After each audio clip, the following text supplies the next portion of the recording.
When Dark Side of the Ring debuted in 2019, it promised to live up to its name. If you've ever watched the show, each episode focuses on a different infamous part of pro wrestling, from controversial moments to some interesting characters.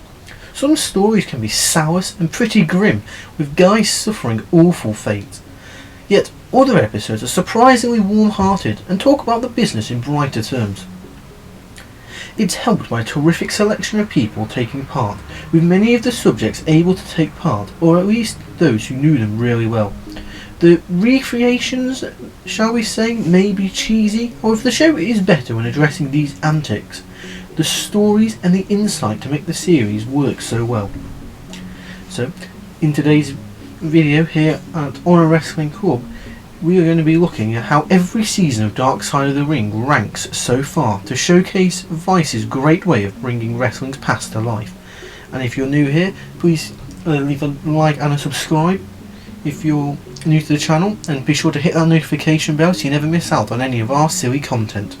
Now, let's jump into the list with number 4, Season 1. It may be a bit unfair to say that Season 1 is the weakest of the show, as Vice wasn't quite sure if it was going to work or not. Thus, they only made 6 episodes for the show in the first season, with a few tales more familiar than others. That included the Montreal Screwjob, a tale told so many times before and lacking insight from some involved with it. There were also too many tales of hearsay, such as Randy Savage and Miss Elizabeth's relationships. However, the focus on Bruiser Brody was terrific, to show why the man was considered such an icon in the business, and the one on the darker tones of the fabulous Moolah still showed her star power, even if tarnishing her image a bit. The Von Erich and Gino Hernandez episodes were truly haunting, adding to the sad, tragic legacy of world-class championship wrestling. So, while the series may not have been shining as well with this inaugural season, it still has good stuff to it. In at number 3, we fittingly have Season number 3. On the one hand, Season 3 is the longest with 14 episodes. However, not all of them are of the same quality. The 2-part opener on Brian Pillman retreads a lot of familiar ground, although it is good for an update on his son.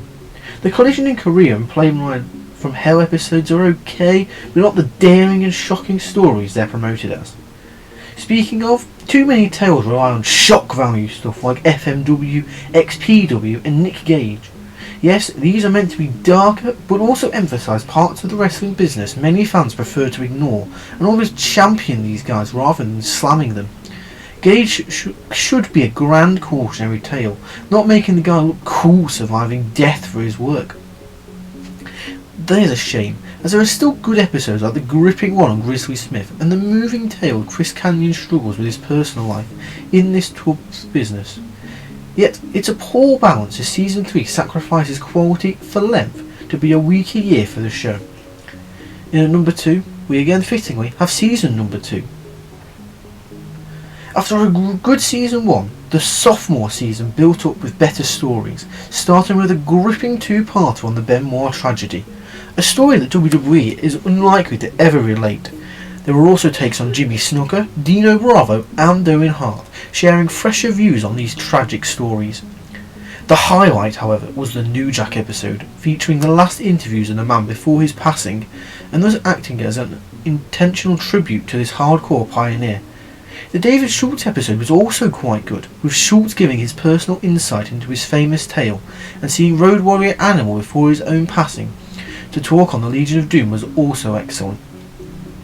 To top it off was the gloriously wild episode on Herb Abrams and the UWF, a story so bizarre it would be cited as fiction, yet packed with tales equal parts hilarious and tear-jerking. So, while some of the stories were familiar, the season showed how good the concept of the show could be for fans to enjoy. And at number 1, we have Season 4.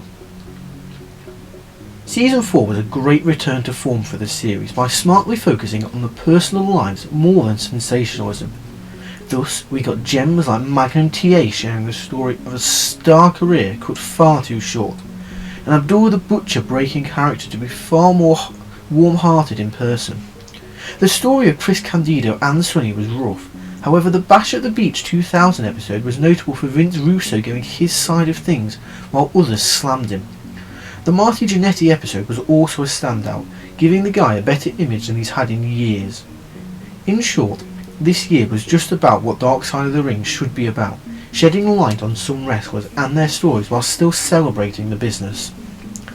And just so you're aware, this list was recorded before Season 5 has finished, and whilst it has started off quite well, it's not really fair to put it on the list, so we may redo this once it's fully finished and we can reflect upon that with the rest of the options in this list.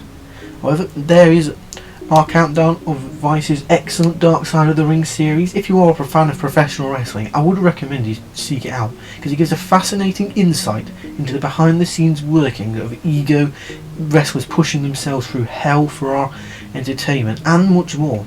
And it's really, really, really interesting.